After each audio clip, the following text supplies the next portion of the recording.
ഒരാനക്കാരൻ അവിടെ കൊണ്ട് തന്നെ പെടുത്തിട്ട് പോവാം. അപ്പം ആ ആനയ്ക്ക് ഞാൻ ഒരു 3 മാസം ആ ആനയുടെ തറയിൽ തന്നെ നിന്നിട്ട് എന്നെ കൊണ്ട് അഴിക്കാൻ പറ്റി. 3 മാസമായിട്ട് നമുക്ക് അഴിക്കാൻ പറ്റുന്നില്ല. അഴിച്ചു വിട്ട് ഞാൻ എന്തോ ചെയ്യണമെന്ന് അറിയണോ? അപ്പോൾ ഈ ആനയുടെ കാര്യം ഒന്ന് അറിയണമെന്ന് ഓർത്ത് ഞാൻ അഴിച്ചു വിട്ടു. വെള്ളം കൊണ്ട് കൊടുത്തോണ്ട് വന്ന ആന കുത്തുമെന്ന് തോന്നുന്നു. കൈലി മാത്രം കുടിച്ച് ശീലിച്ച ഞാൻ വെള്ളം കൊണ്ട് മാത്രം കുടിച്ചു 2 സീസൺ. എന്നെ കുത്തിയില്ല.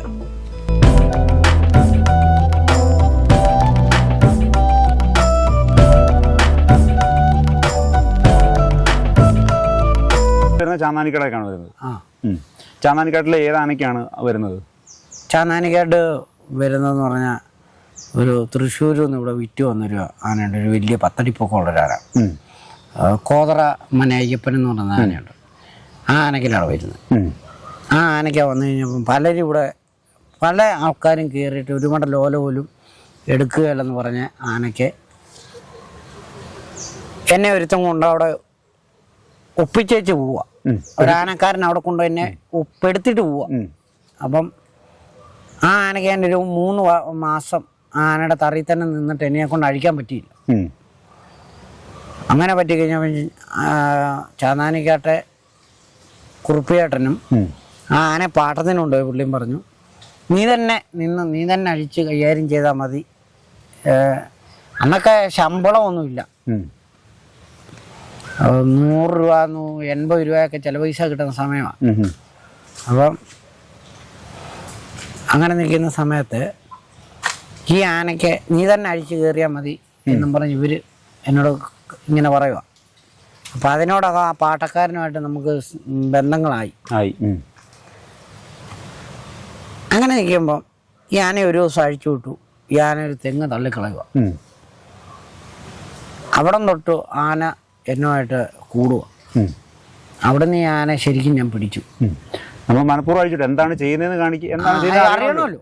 എന്താ ചെയ്യുന്നതെന്ന് അറിയണമല്ലോ. ഒന്നറിയണം. എല്ലാവരെയും ഓടിക്കും ചാടിക്കും എല്ലാം ചെല്ലും. 3 മാസമായിട്ട് നമുക്ക് അഴിക്കാൻ പറ്റുന്നില്ല. അഴിച്ചു വിട്ട് ഞാൻ എന്തോ ചെയ്യണമെന്ന് അറിയണോ? അപ്പോൾ ഈ ആനയുടെ കാര്യം ഒന്ന് അറിയണമല്ലോ എന്നോർത്ത് ഞാൻ അഴിച്ചു വിട്ടു. അഴിച്ചു വിട്ടെന്ന് പറഞ്ഞാൽ ചുമ്മാ അല്ല, ഒരു എഴവിയെങ്കിലും ഒരു 2 അങ്ങല നീളത്തിന് അഴിച്ചു വിട്ടു. അവിടെ കൊണ്ട് ഈ ആന പിറ്റേ ദിവസം രാവിലെ നമ്മൾ സീറ്റിംഗ് ആയി. അഴിച്ചുകൊണ്ട് പോയി അഴിക്കണമല്ലോ. ചിലപ്പോൾ നമ്മൾ ആനക്കാരനാണെന്നും പറഞ്ഞ് അവിടെ ചെന്ന് നിന്നിട്ട് വലിയ കാര്യമുണ്ടോ? അവിടെ നിന്ന് ആന അഴിച്ച് ഇവിടെ 30-35 പരിപാടി കൂടുതൽ ഒരാനക്കാരനും ആനയും കൊണ്ട് എടുത്തിട്ടില്ല. ഈ കോട്ടയം ജില്ലയിൽ അത് വന്നിട്ട് 30-35 പരിപാടി ഇതുവരെ ഒരാനക്കാരനും എടുത്തിട്ടില്ല. കുമ്പൾ മഹേഷിന് പാട്ട വരുന്നതാണ്. ആ ആനയും കൊണ്ട് ആ അഴിച്ച വർഷം 63 പരിപാടി എടുത്തു. പിറ്റേ വർഷം 86 പരിപാടി എടുത്തു. ആ വക ഒരുപാട് ശിഷ്യന്മാർ ചേർത്തലുണ്ട്. ആ ഒരു 2 വർഷം കൊണ്ട് അത് ഞാൻ വിറ്റുപോകാൻ.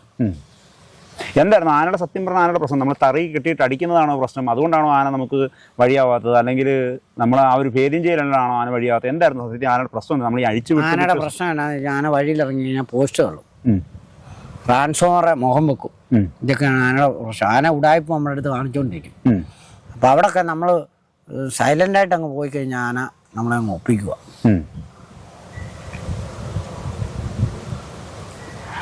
പക്ഷെ അവിടെയൊക്കെ എന്ന് പറഞ്ഞാൽ രാത്രിയിലാണ് ആന അഴിച്ചത്. ഇന്നത്തെ കാലം പോലല്ല. അന്ന് ആ വലിയ വിഷയങ്ങളൊന്നുമില്ല. ട്രാൻസ്ഫോമറെ മുഖം വെക്കുമ്പോഴും നേരെ കയറി ചെന്ന് ആനയെ അങ്ങ് അഴിക്കുക. അവിടെ ഇട്ടങ്ങ് അഴിക്കുക. ട്രാൻസ്ഫോമർ തള്ളിക്കളഞ്ഞോട്ടെ. അവിടെ ആന തോറ്റുപോയി. എവിടെ തെറ്റിയെന്ന് അവിടെ വെച്ച് അഴിക്കുക. എവിടെ തെറ്റിയാലും അവിടെ ഇട്ട് അഴിക്കുക. അവിടെ നിന്ന് മേളിൽ കയറുക. മേളിൽ കയറി കഴിഞ്ഞാൽ ഒരു കമ്പ് പോലും തള്ളത്തില്ല. നേരെ കാലയിൽ ആന കൂടും, നേരെ വരും, എല്ലാ കാര്യങ്ങളും സാധിക്കും. അങ്ങനെ ഒരു 20-25 ദിവസം കഴിഞ്ഞ് കഴിഞ്ഞപ്പോൾ ആനയ്ക്ക് മനസ്സിലായി ഇവൻ പോവുകയില്ല. അങ്ങനെയാണ് ഫസ്റ്റിലെ ഒരു അമ്പലത്തിൽ ആദ്യമായിട്ട് ചാക്ക് തലക്കെട്ട് കെട്ടിയാണ് ആനയെ കൊണ്ട് പരിപാടി എടുക്കുന്നത്. തലക്കെട്ട് കെട്ടാതെ ചാക്ക് തലക്കെട്ട് കെട്ടി ഒരു കൊച്ചമ്പലത്തിൽ കുറേ ആൾക്കാരെ എല്ലാം കൂട്ടി എണ്ണപ്പാട്ടയൊക്കെ കൂട്ടി ചുമ്മാ ഒരു 8-9 വലത്ത് വെച്ചു. കഴിഞ്ഞ പിറ്റേ ദിവസം തൃപ്പൂണിത്തറ അമ്പലത്തിൽ ശിവേലി എടുത്തു. അങ്ങനെയാണ് ആന സീറ്റിംഗ് ആണ്. സത്യത്തിൽ തൃശ്ശൂരിൽ നിന്ന് വരുന്ന സമയത്ത് അതിനുള്ള ചിട്ടോട്ടോ കാര്യങ്ങളൊന്നും ഇല്ലായിരുന്നു. അല്ല, തൃശ്ശൂർ നാട്ടിൽ ഇഷ്ടം പോലെ പരിപാടി എടുത്ത് എഴുന്നള്ളിച്ചോണ്ടിരുന്ന ആനയാണ്. പക്ഷെ ഇവിടെ വന്നു കഴിഞ്ഞപ്പം അതിന് വേറെ കാര്യങ്ങളായി, വേറെ രീതിയിലുള്ള സ്വഭാവങ്ങളായി. ഇവിടുത്തെ ആനക്കാർ എടുത്തിട്ട് കെട്ടി കഴിയും, തടി പിടിക്കാൻ അറിയത്തില്ല. തടി പിടിക്കാൻ അറിയാത്ത ആനെ കൊണ്ടുപോയി വക്ക ഇട്ടിട്ട് വലിക്കാൻ പറഞ്ഞാൽ അതിന് എന്നാ അറിയാം. അതൊരു മനയിൽ നിന്ന് ആനയാണ്, അതിനൊരു പണിയെന്ന് പറയുന്ന സംഭവം അറിയത്തില്ല. അപ്പോൾ ആന തെറ്റും ഓട്ടോമാറ്റിക്കായിട്ട്. ആനക്കാരെന്ന് പറയുമ്പോൾ എന്നെ ഉൾപ്പെടെ ഞാൻ പറയുകയാണ്, മറ്റൊരുത്തൻ കയറിയ ആനയുടെ കഥ, അതിൻ്റെ കാര്യങ്ങൾ ചോദിച്ച് മനസ്സിലാക്കാൻ ആനക്കാരൻ്റെ മനസ്സിൽ ഉൾക്കൊള്ളാൻ തയ്യാറല്ല. അതന്ന് ആ നാട്ടിൽ എങ്ങനെ നിന്നു, അപ്പോൾ ആ നാട്ടിൽ നിന്നതിനെക്കാളും ബെറ്ററായിട്ട് നമുക്ക് കൊണ്ടു നടക്കണമെങ്കിൽ ആ കയറിയ ഏതെങ്കിലും ഒരു ആനക്കാരനുമായിട്ടൊരു ബന്ധം വേണം, ചോദിക്കണം. അന്ന കാലത്ത് ഫോണൊന്നും ഇല്ലല്ലോ, ചോദിക്കാൻ ഇന്നത്തെ കാലത്ത് ആനക്കാർക്ക് ബുദ്ധിമുട്ടാണ്. ചോദിക്കുന്ന ആനക്കാർ ഇന്നും ഉണ്ട് കേട്ടോ. ഒരാനയ്ക്കൊന്ന് മാറിയ ആ ആന അഴിക്കണമെങ്കിൽ ആ പഴയ ആനക്കാരനോട് അതിൻ്റെ കാര്യങ്ങളൊക്കെ ചോദിക്കും. അങ്ങനെ ചുരുക്കം ആനക്കാരേ ഉള്ളൂ. അങ്ങനെയുള്ള ആനക്കാരെ ഏറ്റവും നല്ല ആനക്കാരും. അതിന് മനസ്സ് രീതിയിലില്ല ഇപ്പോൾ. എത്ര നാൾ കയറിയിട്ടുണ്ടോ നമ്മുടെ ഈ പറഞ്ഞ കോതർമന അയ്യപ്പനാനയ്ക്ക്? അതിന് 2 വർഷം ഞാൻ കയറി. പിന്നെ ഒരു വർഷം ആന കച്ചവടം ചെയ്തു. ഇവിടുന്ന് ആന തൃശ്ശൂർക്ക് വിറ്റുപോയി കഴിഞ്ഞ് അവിടെ പോയി ഒരു 2 മാസം ഞാൻ നിന്നു. ഒരു ആനക്കാരനെ അഴിക്കാൻ വേണ്ടി 2 മാസം നിന്നു. 2 മാസം അവിടെ നിന്നെന്ന് പറഞ്ഞാൽ അഴിക്കാൻ വന്ന ആനക്കാരൻ എന്ന് പറഞ്ഞാൽ വാടാനപ്പള്ളി സുനി എന്ന് പറഞ്ഞ ആനക്കാരൻ അഴിക്കാൻ വരുന്നത്. അപ്പം എൻ്റെ പ്രായവും പുള്ളിയുടെ പ്രായവും ഒരുപോലത്തെ ഒരു ഏകദേശം, പ്രായം അറിയത്തില്ല, ഏകദേശം ഒരു ഇതിൽ നിൽക്കുന്ന സമയമാണ്. അപ്പം പുള്ളിയോട് ഞാൻ പറഞ്ഞു, ആനെ കെട്ടി അഴിക്കാൻ പറ്റത്തില്ല, ആനെ കൂടെ നിന്ന് വഴിയാകത്തുള്ളൂ. അങ്ങനെ പുള്ളിക്ക് വഴിയാക്കി കൊടുത്തിട്ടാണ് ഞാൻ അവിടെ നിന്ന് പോരുന്നത്. അത് പുള്ളി പറഞ്ഞിട്ട്, പുള്ളി പറഞ്ഞു എനിക്ക് കുഴപ്പമില്ല എന്ന് പുള്ളി എന്നോട് പറഞ്ഞു. ഓക്കെ എന്ന് പറഞ്ഞു കഴിഞ്ഞപ്പോഴാണ് അവിടെ നിന്ന് പോരുന്നത്, ആനയ്ക്കുന്ന് പോരുന്നത്. അങ്ങനെയാണ് ആ ഒരു അധ്യായം അവിടെ ക്ലോസ് ആയി. പിന്നെ ഇവിടെ വന്ന് കുറച്ച് നാൾ ആനപ്പണിക്കൊന്നും പോകാതെ വേറെ പരിപാടിയൊക്കെ ആയിട്ട്, വർക്ക്ഷോപ്പും പരിപാടിയൊക്കെ ആയിട്ട് അങ്ങനെ പോയി. അത് കഴിഞ്ഞാണ് എനിക്ക് വീണ്ടും വേറൊരു ആന റെഡിയായി. തോട്ടക്കേട്ട സാറിൻ്റെ അവിടെ തന്നെ വീണ്ടും ഒറ്റക്കൊമ്പനാനയ്ക്ക് വിളിച്ചു, വീണ്ടും പോയി. അത് കഴിഞ്ഞ് ഒത്തിരി നാളുകൾ വേറെ പരിപാടിയൊന്നും ഇല്ലാതെ ഇരുന്ന് കഴിഞ്ഞിട്ട്, വേറെ പണിക്കൊന്നും പോകാതെ വീട്ടിലെ കാര്യങ്ങളും വേറെ പണിയും പരിപാടിയൊക്കെ ആയിട്ട് പോയി നടന്നു കഴിഞ്ഞാണ് വീണ്ടും ഞാൻ നമ്മുടെ വാളകയം തോമസൂട്ടിയുടെ ഗണേശനാനെന്ന് പറയുന്ന ആനയ്ക്ക് പോകുന്നത്. ഈ രണ്ടാമത്തെ ഇപ്പം ചാന്നാനിക്കാട് നമ്മുടെ ഈ കോതർമന അയ്യപ്പനെ കൊണ്ട് കൊടുത്തതിന് ശേഷം രണ്ടാമത് ഒറ്റക്കൊമ്പനാനയ്ക്ക് വന്നല്ലോ, തോട്ടയ്ക്കായിട്ട് വന്നല്ലോ. അത് എത്ര നാളുണ്ടായിരുന്നു? അതൊരു 6 മാസം. അതൊരു ആനക്കാരന് കൈ ഒടിഞ്ഞിരുന്നപ്പം ജസ്റ്റ് ആന എനിക്ക് കുഴപ്പമില്ലല്ലോ. അപ്പം സാറ് വിളിച്ചു, കുഞ്ഞാനെ കൊല്ലത്തെ പരിപാടി, അപ്പോൾ ആനയുടെ കൂടെ കുറച്ച് ദിവസം നിൽക്കണം, അവൻ്റെ ഒരു 3 മാസം അവന് പ്ലാസ്റ്റർ ഇട്ട് ഇരിക്കണം, അപ്പോൾ അവൻ ആനയുടെ കൂടെ കാണും, കാര്യങ്ങൾ നടത്തണമെന്നും പറഞ്ഞ് വീട്ടിൽ വന്ന് വിളിച്ചു. അങ്ങനെ പോയി.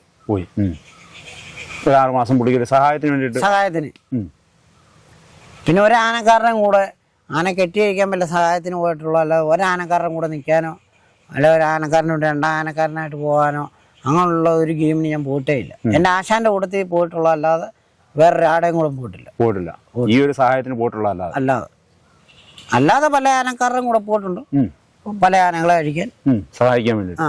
അങ്ങനെ ഒരു ആനക്കാരൻ്റെ കൂടെ പോയാണ് കുയിൽബാബു എന്ന് പറഞ്ഞ ആന സ്വന്തമായിട്ട് അഴിക്കേണ്ട ഗതി വന്നത്. ചുമതലയ്ക്ക് അഴിക്കാൻ ചെന്ന ആനക്കാരനെ ആന തട്ടിയിട്ട് ഊത്തി തുടയെ എല്ലൊടിഞ്ഞു പോയി. പിറ്റേ ദിവസം തൊട്ട് നാട്ടുകാർ വിഷയമായി കഴിഞ്ഞപ്പോൾ എന്നോട് അവിടെ നിൽക്കണമെന്ന് പറഞ്ഞ് അങ്ങനെ കുയിൽബാബുവിനെ അഴിച്ചു. കുയിൽബാബുവിനെ അഴിച്ച് അവിടെ നിന്ന് പുറത്തിറങ്ങി ഒരു സാമ്പത്തിക പ്രശ്നമൊക്കെ വിഷയമൊക്കെ വെച്ച് അവിടെ നിന്ന് മാറേണ്ട ഒരു സാഹചര്യം വന്നു കഴിഞ്ഞാൽ പിന്നെ ആഞ്ഞിൽത്താനം കൊച്ചുവനെന്ന് പറഞ്ഞൊരു ഉള്ളി വന്ന് ആന അഴിച്ചു. അവനാണ് പിന്നെ അവിടെ നിന്ന് ആന അഴിച്ചു കൊണ്ടുപോകുന്നത്. ഈ അതിനുശേഷം പിന്നീട് ഈ ചാന്നാനിക്കോട് ഒറ്റക്കൊമ്പിന് ശേഷം പിന്നീട് അടുത്ത അഴിക്കുന്ന ആന ഏതാണ്? ചാന്നാനിക്കാട്ട് പിന്നെ ഒരു ആന ഞാൻ അഴിച്ചിട്ടില്ല. പിന്നെ ചാന്നാനിക്കാട്ടെന്ന് പറഞ്ഞാൽ പിന്നെ ഞാൻ ചെല്ലുന്ന വിജയനാനയ്ക്ക് ചെല്ലുന്നത്. വിജയനാനയ്ക്ക് ചെല്ലുന്നെന്ന് പറഞ്ഞാൽ വിജയനാനെ ഞാൻ ചാന്നാനിക്കാട്ടിൽ വിജയനാനെ ഞാൻ ആനയും കൂടെ അവിടെ ചെല്ലുന്നത്. ചാന്നാനിക്കാട്ട് വിജയനാനെ മേടിച്ച കാര്യം എനിക്കറിയത്തില്ല. ഇവര് പാട്ടത്തിൻ്റെ അടുത്തെന്നും പറഞ്ഞാണ് എന്നെ കൊണ്ട് ചെന്നു. അപ്പം ഈ വാളക്കയത്ത് നിൽക്കുന്ന സമയത്ത് വാളക്കയത്ത് ഗണേശനാന ഞാൻ കയറിക്കൊണ്ടിരുന്നത്. ഗണേശനാന ഒരു 3-4 വർഷം കയറി. ഗണേശനാന ഒറ്റച്ചട്ട ആനയാണ്. ചാന്നാനിക്കാട് തോട്ടിക്കടയൊക്കെ പറഞ്ഞിട്ട് നല്ലൊരു ആനത്തറവാടാണ്. അത് ഗണേശനാന എന്ന് പറയുന്ന ആന ഞാൻ അഴിക്കാൻ ചെല്ലുന്നത് വാളക്കയത്താണ് ചെല്ലുന്നത്.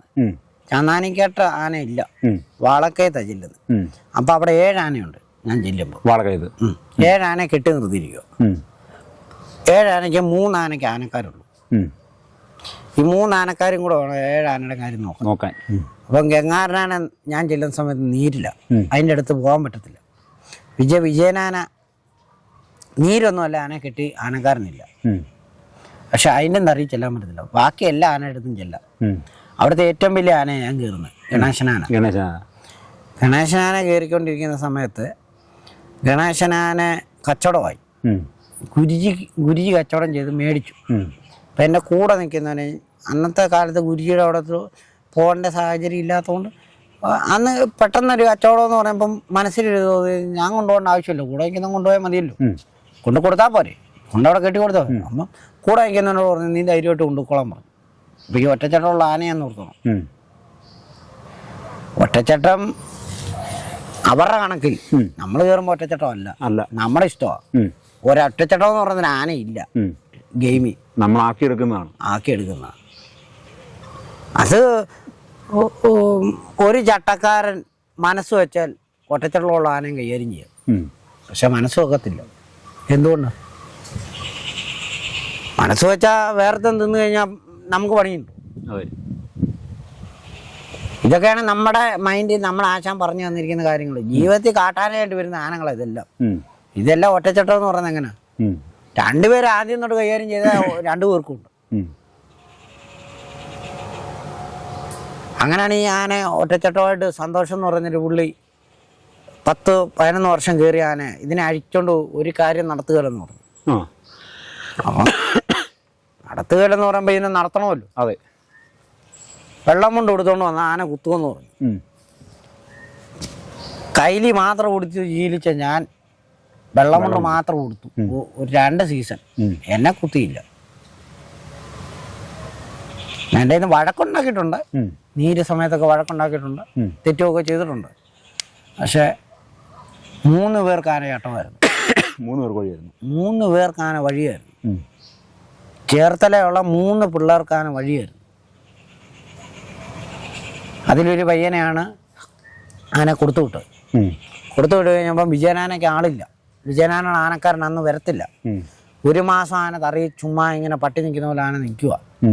അപ്പം അതിൻ്റെ മുതലാളി പറഞ്ഞു ഞങ്ങളുടെ ഏറ്റവും വലിയ ആന കയറിയതല്ലേ, അപ്പോൾ കുഞ്ഞുവൻ തിങ്കളാഴ്ച രാവിലെ ഇങ്ങോട്ട് പറഞ്ഞ ഒരു കാര്യം പറയാനുണ്ടെന്ന് പറഞ്ഞു. അപ്പോൾ നമുക്ക് അവിടെ പണി പോയല്ലോ, ആനെ കൊടുത്ത് പണി പോയി നിൽക്കുമല്ലേ. ഈ ഗണേശനാനെ സംബന്ധിച്ചിടത്തോളം അതിൻ്റെ പരിപാടിയും കാര്യങ്ങളും ഒക്കെ എങ്ങനെയായിരുന്നു? എവിടെയും എഴുന്നള്ളിക്കുക, എവിടെയും പണിക്ക് കൊണ്ടുപോകാം, ഏത് മരവും പിടിക്കും. മുഖത്ത് നേരെ കയറി കൈകാര്യം ചെയ്തത് മാത്രമേ ഉള്ളൂ. രണ്ടാമൻ ഏരസെ പിടിച്ചൊക്കെ കൊണ്ടുപോവാം. ഇനി 1ാമൻ ഇല്ലെങ്കിൽ പുള്ളിക്ക് കൈകാര്യം ചെയ്യാം. 1ാമനെ കണ്ടു കഴിഞ്ഞാൽ പിന്നെ 2ാമൻ പുറയിലെ നിൽക്കാൻ പാടുള്ളൂ. അങ്ങനെയൊക്കെയാണ് അതിൻ്റെ കാര്യങ്ങൾ. പരിപാടിക്കൊന്നും ഒരു കുഴപ്പമില്ല, ഇഷ്ടം പോലെ പരിപാടി എടുത്തു, ഒരു ഗെയിമും ഇല്ല ആനയെ കൊണ്ട്. അതിപ്പോൾ മംഗലാംകുന്ന് ഇപ്പോൾ ഉണ്ടാണ്. വിജയനാനയ്ക്ക് എന്നാണ് വിജയനാനയ്ക്ക് ചെല്ലുന്നത്. വിജയനാനയ്ക്ക് ചെന്ന് അവിടെ ഒരു 1.5 വർഷം കൈകാര്യം ചെയ്തു. 1.5 വർഷം ആന കയറി.